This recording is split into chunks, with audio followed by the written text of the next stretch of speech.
1 to 5ನ ಮಧ್ಯದಲ್ಲಿ ಒಂದು ನರ ಸಿಗುತ್ತೆ. ಅದು ಅಲ್ಲಿಂದ ಹಿಡಿದು ನಮ್ಮ ಕಾಲಿನ ಹಿಮ್ಮಡಿ ತನಕ ಹೋಗುತ್ತೆ. ಅದು ಅಂತ ಹೇಳಿದ್ರೆ ಕೆಳಗಿನ ತನಕ ನರ್ವ್ಸ್ ಇರ್ತದೆ, ದಪ್ಪ ಇರುತ್ತೆ, ಎಷ್ಟು ದಪ್ಪ ಇರುತ್ತೆ ಅದು ಅಲ್ಲಿಂದ ಸ್ಟಾರ್ಟ್ ಆಗಿದ್ದು ಕೆಳಗಿನ ತನಕ ಹೋಗುತ್ತೆ.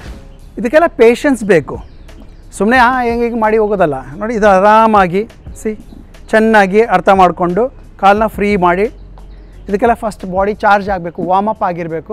ಅದು ಕಾಮನ್ ಆಗಿ ಎಲ್ಲರಿಗೂ ಇರುತ್ತೆ, ಆಲ್ಮೋಸ್ಟ್ ಎಲ್ಲರಿಗೂ ಇದೆ. ಇದು ಅರ್ಥ ಆಗೋದಿಲ್ಲ ಯಾಕೆ ಬರ್ತಾ ಇದೆ ಅಂತೇಳಿ ಏನೇನೋ ಮಾಡೋಕ್ಕೆ ಹೋಗ್ತಾರೆ. ಫಸ್ಟ್ ನಿಮಗೆ ಪೇನ್ ಈ ಸೈಡ್ ಇದೆ, 2 ಸೈಡ್ ಇರುತ್ತೋ ಒಂದೊಂದು ಸಲ ಬೇರೆ ರೇಡಿಯೇಟ್ ಆಗಿರುತ್ತೆ. ಒಂದು ಪೇನ್ ಅದಕ್ಕಿದ್ರೆ ಇನ್ನೊಂದು ಪೇನ್ ಒಂದಕ್ಕೊಂದು ಕನೆಕ್ಟ್ ಆಗಿಬಿಟ್ಟು ಬೇರೆ ಅದರಿಂದ ಮಾಡಬೇಕು. ನಿಮ್ಗೆ ಈ ಪೇನ್ ಇಲ್ಲಿ ಜಾಸ್ತಿ ಇರುವಾಗ ನೀವು ಸ್ಟಾರ್ಟ್ ಬೇರೆ ಕಾಲಿನಿಂದ ಮಾಡಿ. ಓಕೆ, ಜಾಸ್ತಿ ಕೆಲಸ ಮಾಡ್ತಾರೆ, ಟಿ ವಿ ಜಾಸ್ತಿ ನೋಡ್ತಾ ಇರ್ತಾರೆ. ಬಟ್ ಒಂದು ಬೇಸಿಕ್ ಕಾರಣ ಅಂತ ಹೇಳಿದ್ರೆ ಈ ಲೇಝಿ ಆಗಿರ್ತಾರೆ ಅಂಥವ್ರಿಗೆ ಜಾಸ್ತಿ ಆಗಿರುತ್ತೆ.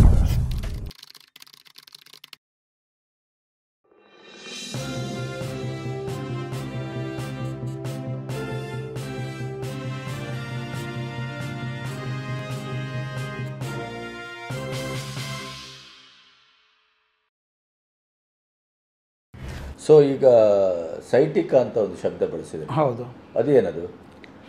ಸೈಟಿಕಾ, ಸಿಐಟಿಕಾ ಅಂತ ಹೇಳ್ತಾರೆ ಅದಕ್ಕೆ. ಸೊ ಇದು ಒಂದು ಕಾಮನ್ ಪ್ರಾಬ್ಲಮ್. ಯಾರಿಗೆ ಈ ಜಾಸ್ತಿಯಾಗಿ ಕೂತ್ಕೊಂಡು ಕೆಲಸ ಮಾಡ್ತಾರೆ, ಕೂತ್ಕೊಂಡೇ ಇರ್ತಾರೆ, ಡ್ರೈವರ್ಸ್ ಆಗಿರ್ತಾರೆ. ಆಮೇಲೆ ಈ ಕೆಲವರು ಸೋಫಾದಲ್ಲೇ ಥಿಕ್ ಏನು ಸೋಫಾ ಅಂತ ಹೇಳ್ತಾರೆ, ನಮ್ಮ ಹೆವಿಯರ್ ಸೋಫಾ ಇರುತ್ತಲ್ಲ ಅದರಲ್ಲಿ ಕೂತ್ಕೊಂಡಿರ್ತಾರೆ, ಜಾಸ್ತಿ ಕೆಲಸ ಮಾಡ್ತಾರೆ, ಟಿ ವಿ ಜಾಸ್ತಿ ನೋಡ್ತಾ ಇರ್ತಾರೆ. ಆಮೇಲೆ ಅದು ಅಷ್ಟೇ ಕಾರಣ ಅಲ್ಲ, ಬೇರೆ ಕಾರಣಗಳಿದ್ದಾವೆ. ಬಟ್ ಒಂದು ಬೇಸಿಕ್ ಕಾರಣ ಅಂತ ಹೇಳಿದ್ರೆ ಈ ಲೇಝಿ ಆಗಿರ್ತಾರೆ ಅಂಥವ್ರಿಗೆ ಜಾಸ್ತಿ ಆಗಿರುತ್ತೆ. ಬಟ್ ಇವನ್ ಸ್ಪೋರ್ಟ್ಸ್ ಮ್ಯಾನಿಗೂ ಇರುತ್ತೆ, ಎಲ್ಲೊಂದು ಕಡೆ ಪುಲ್ ಬಂದಿರುತ್ತೆ. ಅಂತೇಳಿದರೆ ನಮ್ಮ ಈ ಬ್ಯಾಕ್ನಲ್ಲಿ ಲೋವರ್ ಏರಿಯಾ ಅಂತ ಹೇಳ್ತೀವಲ್ಲ, ಈ ವರ್ಟಿಬ್ರಾ ಅಂದರೆ ಈ ಬ್ಯಾಕ್ ಬೋನ್ ಅಂತ ಹೇಳ್ತೀವಲ್ಲ, ಮೇಲಿಂದ ಕೆಳಗಿದ ತನಕ 24 ಮಣಿ ಗಂಟು ಅಂತ ಹೇಳ್ತೀವಲ್ಲ ಅದಿರುತ್ತೆ. ಇದರಲ್ಲಿ ಲಾಸ್ಟ್ ಅಂತ ಹೇಳ್ತೀವಲ್ಲ, ದಟ್ L1 ಅಂತ ಹೇಳಿ ಲೋವರ್ ಲಂಬರ್ 1, 2, 3, 4, 5 ಆ್ಯಂಡ್ S1 ಅಂತ ಹೇಳ್ತಾರೆ. Okay, spectral. ಸೊ ಅಲ್ಲಿ 1 to 5ನ ಮಧ್ಯದಲ್ಲಿ ಒಂದು ನರ ಸಿಗುತ್ತೆ, ಲೋವರ್ ಏರಿಯಾ. ಅದು ಅಲ್ಲಿಂದ ಹಿಡಿದು ನಮ್ಮ ಕಾಲಿನ ಇದಕ್ಕೇನು ಹೇಳ್ತಾರೆ,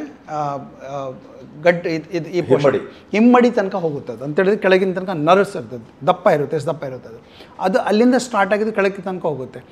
ಆಗ ಅದು ಲೋವರ್ ಬ್ಯಾಕ್ ಪೇನಿಗೆ ಒಂದು ದಾರಿ ಮಾಡಿಕೊಡುತ್ತೆ. ಒಂದು, ಎರಡನೇದು ಕೈಕಾಲು ಮೂವ್ ಆಗೋದಿಲ್ಲ, ಅದು ಸೆಳೆತ ಬರ್ತಾ ಇರುತ್ತೆ. ನಿಮ್ಮ ಹ್ಯಾಮ್ಸ್ಟ್ರಿಂಗ್ ಸ್ಟ್ರೆಚ್ ಆಗೋದಿಲ್ಲ, ಕರೆಕ್ಟಾಗಿ ಎಕ್ಸಸೈಸ್ ಮಾಡೋಕ್ಕೆ ಬಿಡೋದಿಲ್ಲ, ಅದು ರಿಸ್ಟ್ರಿಕ್ಷನ್ ಮಾಡ್ತಾ ಇರುತ್ತೆ, ಏನು ಮಾಡೋಕ್ಕೆ ಬಿಡೋದಿಲ್ಲ, ನಿಮ್ಗೆ ವಾಕ್ ಮಾಡೋಕ್ಕೂ ಆಗೋದಿಲ್ಲ. ಆಮೇಲೆ ಇದೆಲ್ಲ ಪ್ರಾಬ್ಲಮ್ ಬಂದುಬಿಡುತ್ತೆ. ಸೊ ಅದಕ್ಕೋಸ್ಕರ ಅದರಾದಂಥ ಪ್ರಾಪರ್ ಎಕ್ಸಸೈಸ್ ಏನಿದೆ ಅದನ್ನು ನಾನು ತೋರಿಸ್ಕೊಡ್ತೀನಿ. ಇದು ಕಾಮನ್ ಆಗಿ ಎಲ್ಲರಿಗೂ ಇರುತ್ತೆ, ಆಲ್ಮೋಸ್ಟ್ ಎಲ್ಲರಿಗೂ ಇದೆ ಇದು. ಸೊ ಅದು ಅರ್ಥ ಆಗೋದಿಲ್ಲ ಯಾಕೆ ಬರ್ತಾ ಇದೆ ಅಂತೇಳಿ ಏನೇನೋ ಮಾಡೋಕ್ಕೆ ಹೋಗ್ತಾರೆ. ಬಟ್ ಅದಕ್ಕೋಸ್ಕರ ಅದಾದರೆ ಎಕ್ಸಸೈಸ್ ಪ್ರಾಪರ್.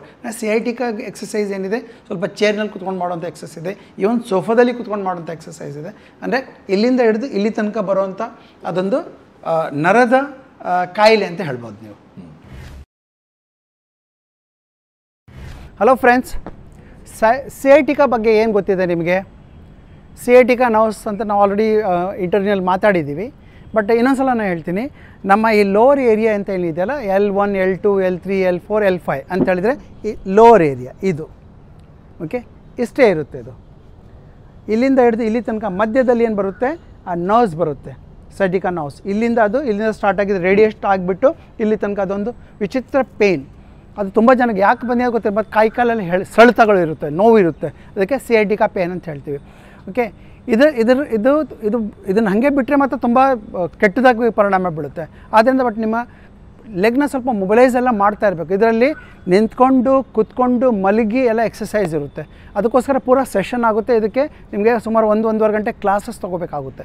ಬಟ್ ನಾವು ನಿಧಾನವಾಗಿ ಒಂದೊಂದು ಎಕ್ಸಸೈಸ್ ಸ್ವಲ್ಪ ಮಾಡಿ ಇದರದ್ದು ಉಪಶಮನ ಯಾವ ಥರ ಮಾಡ್ಬೋದು ಅಂತ ಸ್ವಲ್ಪ ನೋಡೋಣ. ಫಸ್ಟು ನಿಮಗೆ ನಾನು ಕೂತು ಮಾಡೋ ಕ್ರಿಯೆ ಕಳಿಸ್ತೀನಿ. ನಿಮ್ಗೊಂದು ಈ ಥರ ಚೇರ್ ಬೇಕು. ಬಟ್ ಚೇರ್ನಲ್ಲಿ ಕೂರುವಾಗ ನೀವು ಸ್ವಲ್ಪ ಕೇರ್ಫುಲ್ ಆಗಿರಬೇಕು, ಚೇರ್ ಎಲ್ಲ ಹಿಂದೆ ಮುಂದೆ ಹೋಗಬಾರ್ದು. ಸೊ ಫಸ್ಟು ಸ್ವಲ್ಪ ಎಕ್ಸಸೈಸ್ ಫ್ರೀ ಮಾಡ್ಕೋಬೇಕು ಈ ಥರ.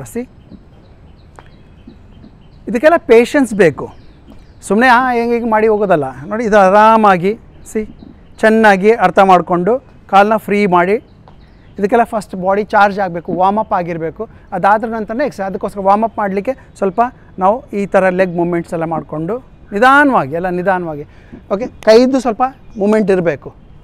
ಆಗೇನಾಗುತ್ತೆ, ಪಲ್ಸ್ ನಮ್ದು ಇನ್ಕ್ರೀಸ್ ಆಗುತ್ತೆ. ಸೊ ನಾವು ಏನು ಸ್ಟ್ರೆಚ್ ಮಾಡಿದ್ರು ಆಗ ಅದು ಕರೆಕ್ಟ್ ಇರುತ್ತೆ, ಸರ್ಕ್ಯುಲೇಷನ್ ಎಲ್ಲ ಚೆನ್ನಾಗಿರುತ್ತೆ.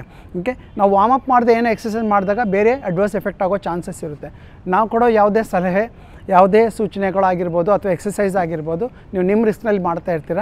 ಆದ್ದರಿಂದ ಸ್ವಲ್ಪ ನೀವು ನಿಮ್ಮ ಫ್ಯಾಮಿಲಿ ಫಿಸಿಷಿಯನ್ ಜೊತೆ ಕನ್ಸಲ್ಟ್ ಮಾಡಿಬಿಟ್ಟು ಇದೆಲ್ಲ ಮಾಡ್ಬೋದಾ ಸರ್ ಅಂತ ಕೇಳಿಬಿಟ್ಟು ಆಮೇಲೆ ನೀವು ಮಾಡಬೇಕು. Okay, so do take care.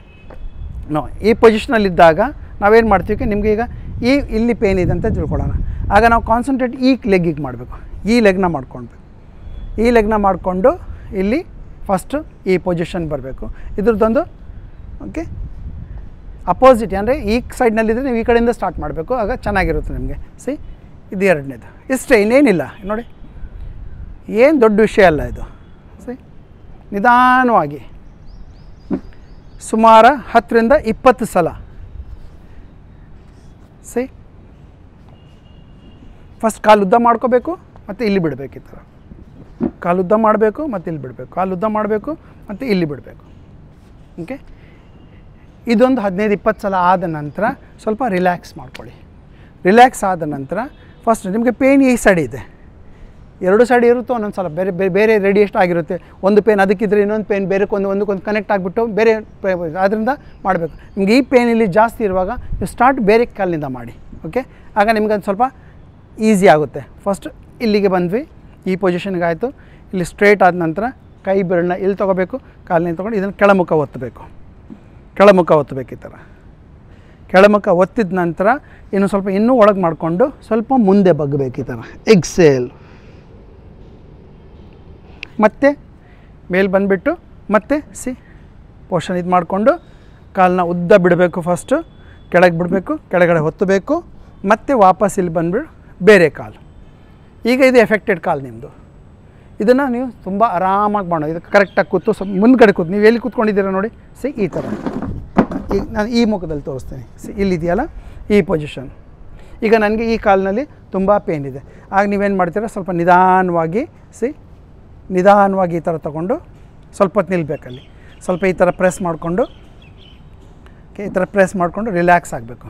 5-6 ಸಲ ಪ್ರೆಸ್ ಆದ ನಂತರ 2 ಕೈನ ಈ ಥರ ಇಟ್ಕೊಳ್ಳಿ. ಕೆಳಮುಖ ಬಗ್ಗೋ ಪ್ರಯತ್ನ ಮಾಡಿ. ಎಕ್ಸೇಲ್ ಮಾಡಿ ಮತ್ತೆ ಮೇಲೆ ಬನ್ನಿ. ಎಕ್ಸೇಲ್ ಮಾಡಿ ಮತ್ತೆ ಮೇಲೆ ಬನ್ನಿ. ಎಕ್ಸೇಲ್ ಮಾಡಿ ಉಸಿರು ಬಿಡಿ, ಮತ್ತೆ ಮೇಲೆ ಬನ್ನಿ. ಈ ಥರ ಒಂದು 10-15 ಸಲ ಆದ ನಂತರ ಸಡನ್ಲಿ ಬಿಡೋದಲ್ಲ, ಕಾಲನ್ನ ಸಪೋರ್ಟ್ ತಗೊಂಡು ಈ ಥರ ಕಾಲನ್ನ ಸಪೋರ್ಟ್ ತೊಗೊಂಡು ಕಾಲನ್ನ ಉದ್ದ ಮಾಡ್ಕೊಳ್ಳಿ. ಮತ್ತು ಇದನ್ನು ಫ್ರೀ ಮಾಡ್ಕೊಳ್ಳಿ. ಮತ್ತು ಇದನ್ನು ಕೆಳಗೆ ಈ ಥರ ಹೀಲ್ನ ಬಿಟ್ಟು ಇದನ್ನು ಉದ್ದ ಮಾಡ್ಕೊಳ್ಳಿ. ಕಾಲನ್ನ ಇಲ್ಲಿ ಫ್ರೀ ಆಗಿರಿ, ಮೇಲಿನಿಂದ ಸ್ಟ್ರೇಟು ಈ ಥರ ಇರಿ. ಇದು ಆದ ನಂತರ ನಿಧಾನವಾಗಿ ಕಾಲನ್ನ ಈ ಥರ ಮಾಡಿಕೊಂಡು 2 ಕಾಲನ್ನ ಒಟ್ಟಿಗೆ ಬಿಟ್ಬಿಡಿ ಈ ಥರ. ಮತ್ತು ಇದನ್ನು ಸಪೋರ್ಟ್ ತೊಗೊಂಡು ಇದು ಯಾವಾಗಲೂ ಕಾಲು ಎಕ್ಸಸೈಸ್ ಮಾಡಿದಾಗ ಈ ಥರ ವೈಪರ್ ಮಾಡೋದನ್ನು ಮರಿಬೇಡಿ. ಇದು ನಮ್ಮ ಟ್ರೇಡ್, ಇದು ಅಂದರೆ ರೆಗ್ಯುಲರಾಗಿ ಮಾಡೋದು ಟ್ರೇಡ್ ಮಾರ್ಕ್ ಎಕ್ಸಸೈಸ್ ಅಂತ ಹೇಳ್ತೀವಿ ಇದಕ್ಕೆ. ಕಂಟಿನ್ಯೂ ವೈಪರಿಂಗ್ ಆ್ಯಂಡ್ ದೆನ್ ರಿಲ್ಯಾಕ್ಸ್. ಮತ್ತು ಸ್ವಲ್ಪ ಈ ಪೊಸಿಷನ್ ಇದಾಯಿತು. ನಿಮಗೆ ಸೈಟಿಕೆ ಇದ್ದರೆ ಮಾತ್ರ ಇದು ಮಾಡಬೇಕಂತೇನಿಲ್ಲ, ಯಾರು ಬೇಕಾದ್ರೂ ಮಾಡ್ಬೋದು. ಇದು ಒಳ್ಳೆ ಮೊಬೈಲೇಷನ್ನು ಚೆನ್ನಾಗಿರುತ್ತೆ, ಫ್ರೀನೂ ಇರುತ್ತೆ. ಓಕೆ, ಇದಾದ ನಂತರದ್ದು ಮತ್ತು ನಿಧಾನವಾಗಿ ನಮಗೆ ಏಳಬೇಕು. ಎದ್ದ ನಂತರ ಸ್ವಲ್ಪ ಪೆಲ್ವಿಕ್ ಪ್ರೆಸ್ ಮಾಡ್ಕೋಬೇಕು ಈ ಥರ. ಪೆಲ್ವಿಕ್ ಪ್ರೆಸ್ ಯಾವ ಥರ ಇರುತ್ತೆ, ಈ ಥರ ಸ್ಕ್ವೀಸ್ ಮಾಡಿಕೊಂಡು ಪೆಲ್ವಿಕ್ ಪ್ರೆಸ್ ಮಾಡಬೇಕು. ಅಂದರೆ ಬ್ಯಾಕ್ ಬೆಂಡ್ ಈ ಥರ ಅಲ್ಲ, ಈ ಹಿಪ್ನ ಫ್ರೀಯಾಗಿ ಬಿಡಬೇಕು. ಫ್ರೀಯಾಗಿ ಬಿಟ್ಬಿಟ್ಟು ಹಿಪ್ನ ಸ್ಕ್ವೀಸ್ ಮಾಡ್ಕೋಬೇಕು ಈ ಥರ ಟೈಟ್ ಮಾಡಿಕೊಂಡು ಇಲ್ಲಿಗೆ ಪ್ರೆಸ್ ಮಾಡಬೇಕು. ನೋಡಬೇಕು ಎದುರುಗಡೆ. ಈ ಥರ ಎಕ್ಸೇಲ್ ಆಮೇಲೆ ಇನ್ಹೇಲ್. ನೋಡಿ, ಇದು ತುಂಬ important exercise. Exhale inhale, exhale inhale, exhale inhale. Okay, ಇದು ನಿಮ್ಮ L1 to S1 ತನಕ ಇದು ಸ್ಕ್ವೀಸ್ ಆಗಬೇಕು, ಪ್ರೆಸ್. ಆಗ ನಿಮ್ಮ ನರ್ವ್ಸ್ ಏನಿದೆ ಅದಕ್ಕೆ ಪ್ರೆಷರ್ ಸಿಕ್ಕು ಫ್ರೀ ಆಗ್ತಾ ಹೋಗುತ್ತೆ ಅದು. ಓಕೆ, ಇದರಲ್ಲಿ ಇನ್ನೂ ಬೇರೆ ಬೇರೆ ಎಕ್ಸಸೈಸ್ ಇದ್ದಾವೆ. ಆಮೇಲೆ ತದಾದ ನಂತರ ಇನ್ನೊಂದು ಸೆಷನ್ನಲ್ಲಿ ಬೇರೆ ಎಕ್ಸಸೈಸ್ ನಮ್ಗೆ ಕಲಿಸ್ತಾವಣ. So please do take care.